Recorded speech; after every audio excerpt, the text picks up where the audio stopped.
Good morning students. आज हम पढ़ रहे हैं इलेक्ट्रोमैग्नेटिक इंडक्शन के बारे में। ठीक है, तो इलेक्ट्रोमैग्नेटिक इंडक्शन क्या होता है? इंडक्शन मतलब जो हमारे पास इंड्यूस्ड हो रहा है वो है। इंड्यूस्ड क्या होता है वो अभी मैं बता रहा हूँ।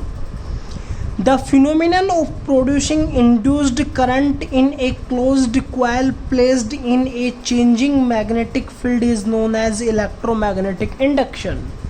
यानी कि हमारे पास अगर कोई एक कॉइल यानी कि कोई एक circular current carrying conductor closed होना चाहिए तो कॉइल कहलाएगा।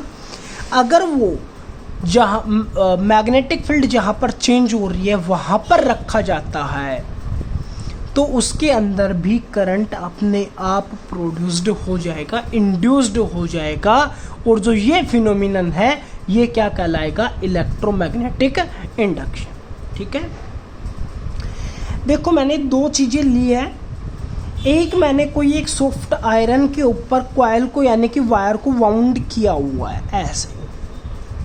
ठीक है, जैसे कि ये सॉफ्ट आयरन था, मैंने एक वायर ली और इसको इसके ऊपर ऐसे ऐसे वाउंड कर लिया मैंने काफ़ी टर्न्स इस शेप के अंदर। ठीक है, मैंने उसको नीचे दो एंड्स होंगे वायर के, दो एंड्स को मैंने गैल्वेनोमीटर के साथ जोड़ दिया, किसी भी बैटरी वगैरह के साथ मैंने नहीं जोड़ा है।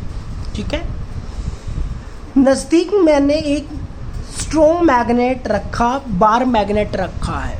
ठीक है, उसी तरह दूसरे डायग्राम के अंदर भी मैंने सेम रखा है, लेकिन जो बार मैग्नेट के साथ यहाँ पर एरो इधर लिया है, इस वाले केस में इधर लिया है। ठीक है, तो आपको क्या करना है, जब अगर हम इस मैग्नेट को मूव करवाते हैं इधर, मतलब टूवर्ड्स द क्लोज्ड कॉइल, अगर हम क्लोज्ड कॉइल की तरफ मूव करवाते हैं तो इसका नॉर्थ पोल मैंने इधर ही लिया है दोनों के इसके अंदर। ठीक है, तो पहले मेरे को ये बताओ कि जो ये सर्कुलर कॉइल्स थी जो ऐसे ऐसे वायर वाउंड थी और इधर एक मैग्नेट है, मैं उसको इधर लेके आ रहा हूँ, तो इन कॉइल्स के अंदर मैग्नेट की जो पहले फील्ड स्ट्रेंथ, अगर ये मैग्नेट यहाँ पर रख लिया जाए तो मान लीजिए 5 फील्ड इसके अंदर से पास हो रही हैं और मैं इसको और नज़दीक लेके जाऊँगा तो कितनी होंगी? कम होंगी या ज़्यादा होंगी? मतलब साफ क्लियर बात है कि मैग्नेटिक फील्ड जो इसके अंदर से पास हो रही है उनकी स्ट्रेंथ बढ़ेगी। ठीक है, इसी तरह जब आपके पास मैग्नेटिक फील्ड की स्ट्रेंथ बढ़ रही है तो यानी कि मैग्नेटिक फील्ड चेंज हो रही है। सेम टू सेम आप ये कर सकते हो कि बार मैग्नेट को फिक्स कर लो और इस कॉइल को इधर मूव करवा लें। कॉइल पहले यहाँ पर थी, मैंने इसको यहाँ पर लेके आऊँगा टूवर्ड्स द बार मैग्नेट, तब भी क्या होंगी? इस कॉइल में से फील्ड स्ट्रेंथ बढ़ेगी। तो दोनों में से हमें क्या करना है, या तो इस कॉइल को इधर मूव करवाते हैं या मैग्नेट को इधर मूव करवाते हैं, तो मैग्नेटिक फील्ड की स्ट्रेंथ बढ़ रही है। दूसरे वाले केस के अंदर हम इसको अवे लेके जा रहे हैं, दूर लेके जा रहे हैं, तो पहले ये नज़दीक था यहाँ पर, बाद में ये यहाँ पर हो गया। तो अब इस टाइम के ऊपर मान लेते हैं इसके अंदर से 10 मैग्नेटिक फील्ड पास हो रही है। दूर लेके जाओगे तो 5 होगी, 4 होगी, 3 होगी, घटती जाएंगी। मतलब मैग्नेटिक फील्ड जो इस सर्कुलर कॉइल में से पास हो रही थी वो डिक्रीज होती जाएंगी और चेंज होती जा रही है। ठीक है, अब देखो जब आपके पास मैग्नेटिक फील्ड स्ट्रेंथ चेंज हो रही है तो वहाँ पर एक करंट प्रोड्यूस्ड होता है। तो वो करंट हमें पता कैसे चलेगा? अगर गैल्वेनोमीटर कोई डिफ्लेक्शन दिखाता है, उसकी निडल बीच में होती है, अगर उसमें कोई भी स्मॉल अमाउंट में करंट फ्लो होगा तो वो निडल जो है वो या तो इधर शिफ्ट होगी या फिर उधर शिफ्ट होगी। क्लियर है? यानी कि निडल क्या होगी?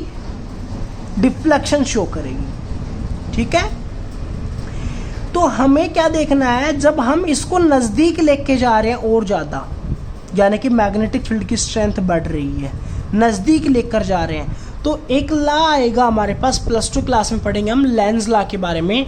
वो क्या कहता है कि लेंज लॉ कि ये वाला अगर हम प्रोसेस करवाते हैं, इसको नज़दीक लेकर जाते हैं, तो ये इसका अपोज करता है। भाई ये वाला जो मैग्नेट है ये इस सर्कुलर कॉइल के ना तो नज़दीक आना चाहता है और ना ही इससे दूर जाना चाहता है। एक पॉइंट ये क्लियर समझ लीजिए, ये वाला जो मैग्नेट है ये इस सर्कुलर कॉइल के साथ मूवमेंट नहीं करना चाहता है। मतलब ना तो ये चाहता है कि मैं इधर जाऊं, ना ये चाहता है मैं इधर आऊं, लेकिन हम ज़बरदस्ती इसको इधर लेके जा रहे हैं।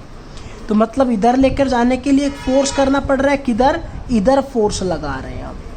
तो ये वाला जो कॉइल है, ये वाले इस मैग्नेट के ऊपर इधर फोर्स लगाएगी अपोजिट में।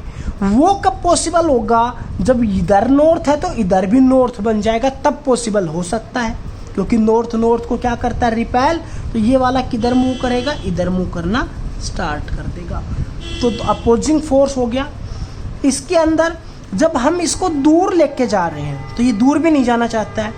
तो दूर भी नहीं जाना चाहता है तो हम इसको इधर लेकर जाने के लिए फोर्स लगा रहे हैं। तो इधर एक फोर्स जो ऑटोमेटिकली क्रिएट होगा वो किधर होगा, अट्रैक्टिव फोर्स होगा, इधर मूव अट्रैक्ट होगा, इधर अट्रैक्ट होगा। तो अट्रैक्ट कब होगा? जब इधर साउथ पोलरिटी होगी तब।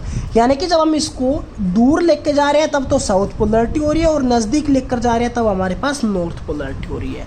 तो एक कंक्लूजन निकलकर सामने हमारे पास ये आया है कि अगर हम नज़दीक या दूर लेकर जा रहे हैं तो पोलरिटी चेंज हो रही है। ठीक है। और ये हमने पीछे किया था कि जब सर्कुलर कॉइल है, एक साइड नॉर्थ पोलरिटी है तो दूसरी साइड कैसी पोलरिटी होगी, साउथ। और इधर जब साउथ बन गई तो इधर पोलरिटी कौन सी होगी, नॉर्थ। नॉर्थ हो गई तो मतलब दोनों के अंदर अपोजिट डायरेक्शन के अंदर करंट फ्लो हो रहा है, इसलिए गैल्वेनोमीटर भी अपोजिट डायरेक्शन में डिफ्लेक्शन शो करेगा। ठीक है। ये इसका कंक्लूजन है जो अभी मैंने बताया है, उसी के बारे में है। ठीक है। किन किन के ऊपर डिपेंड करता है ये? तो ये कहता है factors on which induced current depends the number of turns in the coil. जो हमारे पास नंबर ऑफ टर्न्स हमने कितनी बार उसके ऊपर वाउंड किया था उसके ऊपर डिपेंड करता है। मैग्नेट की जो फील्ड है उसकी स्ट्रेंथ क्या है, मैग्नेटिक फील्ड इंडक्शन भी बोल सकते हैं, यानी कि मैग्नेटिक फील्ड स्ट्रेंथ के ऊपर भी डिपेंड करता है। तीसरा, the speed with which the magnet moves towards the coil.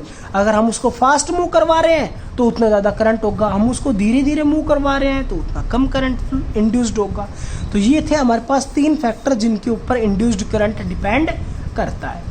अब उसकी डायरेक्शन कैसे निकालेंगे कि इंड्यूस्ड करंट की डायरेक्शन क्या होगी? तो उसकी डायरेक्शन निकालने के लिए हमारे पास एक रूल आएगा। कौन सा होगा? Fleming's right hand rule.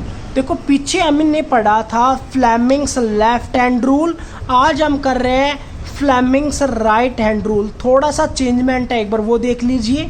उसी तरह यानी कि उसके अंदर हमने क्या किया था, फर्स्ट फिंगर, सेंट्रल फिंगर और थंब को म्यूचुअली परपेंडिकुलर रखा था।